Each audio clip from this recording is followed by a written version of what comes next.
Business owners and entrepreneurs raised several concerns during the recent market meeting hosted by the Mayor and Town Council. More in this report. The councillors of the New Amsterdam Mayor and Town Council convened a market meeting with vendors of the market and members of the business community.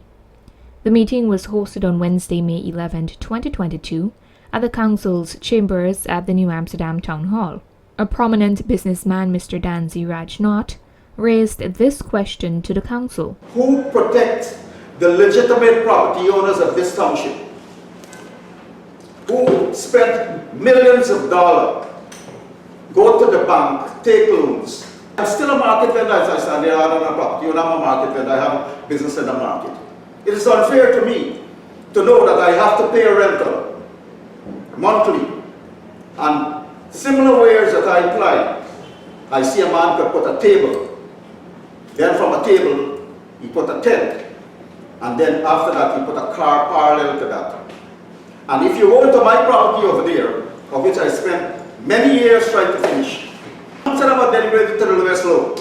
It's no tongue anymore. I'll say it straight and openly. The man revealed that his interaction with the roadside vendors led to this information being relayed to him.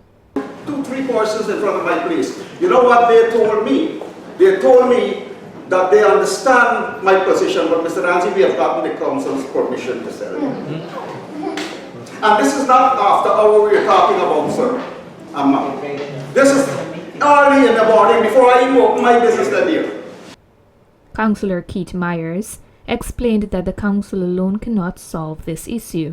Without going into detail, we got overriding bodies that actually control the function of the council. The government commission, the ministry, etc., etc., etc. We're not free to do as we like. We could try, but I can tell you, when we get into that discussion, you will understand what the council has to do. These things need the support of civil society.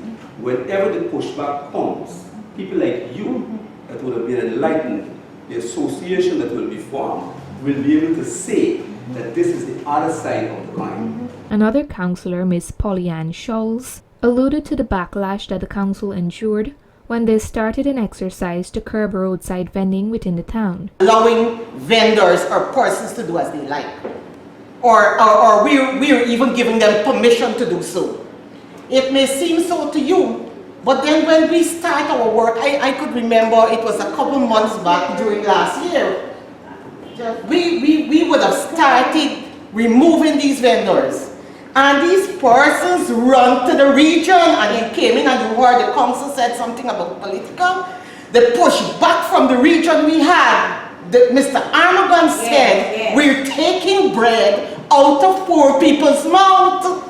Comrades, those are some of the pushback the council gets. So when we're trying here, this is what is happening. A businesswoman, Mrs. Hussein, who operates her jewelry store in the market, raised her concern at the meeting. I've been asking the market clerk, I even spoke to Madam Mayor, and I was promised every time it's going to be looked into, and I will have an update, and up to now, still not working. These days are a ripple effect. I mean, the cost to repair the cameras normally would have come from the funds garnered in the market. Because of all this illegality, etc., that funds considerably diminished. So the market actually used to run itself. So the repairs, etc., could have been done from the funds garnered. Because of the situation we have here now, we're not even getting the funds that we used to get. So they got a ripple effect. And this is why I'm saying again, this thing has to be addressed, and it has to be addressed urgently. So y'all make budgeting for that? Oh yes, ma'am. So is it expected to be looked after shortly? I can't say how soon, but I could tell you it has been raised and it's a priority. Those were among the matters raised and discussed at the meeting. Efforts will be made to form a committee with vendors, the business owners, and other figures within society to address the issue of roadside vending. Narima Ali, Channel 8 News.